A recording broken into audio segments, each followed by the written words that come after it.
পানি পানি আমাদের পানির সংকট, বিশুদ্ধ পানি, আমরা পানি নেই।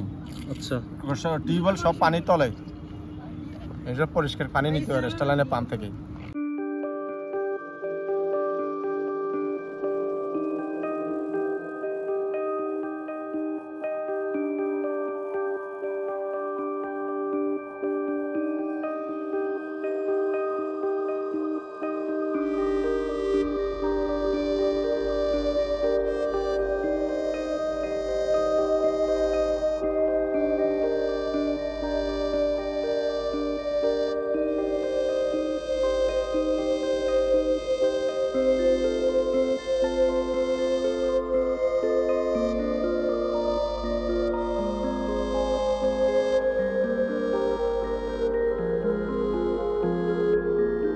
পানি পানি আমাদের পানির সংকট, বিশুদ্ধ পানি, আমরা পানি নেই।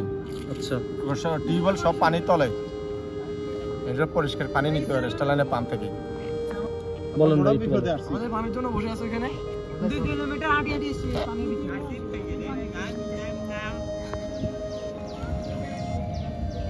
নিচতলায় একটা রুমে 4 ফ্যামিলি 5 ফ্যামিলি করে আছি। তো এখন আপনার আর মনে হয় 5 ফুট বাকি আছে নিচতলায় উঠার।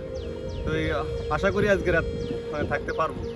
কালকে যদি না পারি তাহলে আমরা এবার দোতলায় উঠি, মানে সবাই মিলে বসে থাকতে হবে, এরকম পরিস্থিতি দোতলা আছে। তো আশা করি আমরা এখন ওই শুকনা খাবার বেশিরভাগ খাওয়াতে আছি, কারণ আমরা সবাই তো আর আর্থিক অবস্থা নাই। তো আমরা এখন দোকান থেকে যা পাইতেছি বিস্কিট চানাচুর এগুলো নিয়ে চলতে আছি কোনোরকম।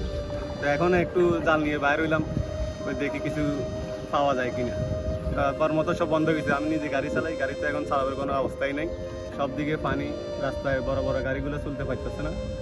তো এখন একটু বাইর হইলাম যে দেশের যে পরিস্থিতি, এই পরিস্থিতি যদি আর 2-4 দিন থাকে তাহলে মানুষের কি অবস্থা হবে, মানুষ কী খাবে, কীভাবে চলবে, কোনো আপনার পরিস্থিতি কিছু দেখতে পাইতেছি না, ভালো কিছু দেখতে পাইতেছি না।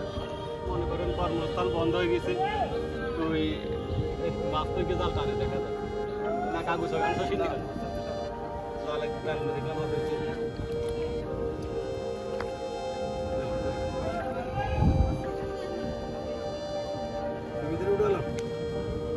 জালা তো আগ করে দিয়েছি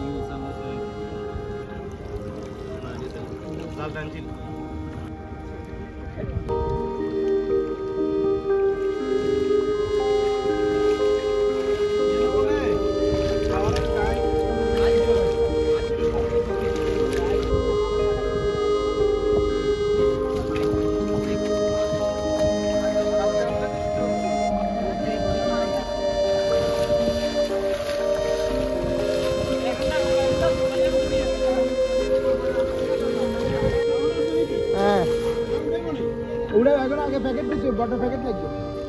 তো এখন যদি আল্লাহ সবাইকে হেফাজত করে, বৃষ্টি থামছে, যদি এইভাবে থামার পরে পানিটা কমে তাহলে হয়তো বা সবাই যার যার অবস্থানে ফিরে যেতে পারবে। এছাড়া আর কোনো গতি দেখতেছি না, বাকিটা আল্লাহ জানে।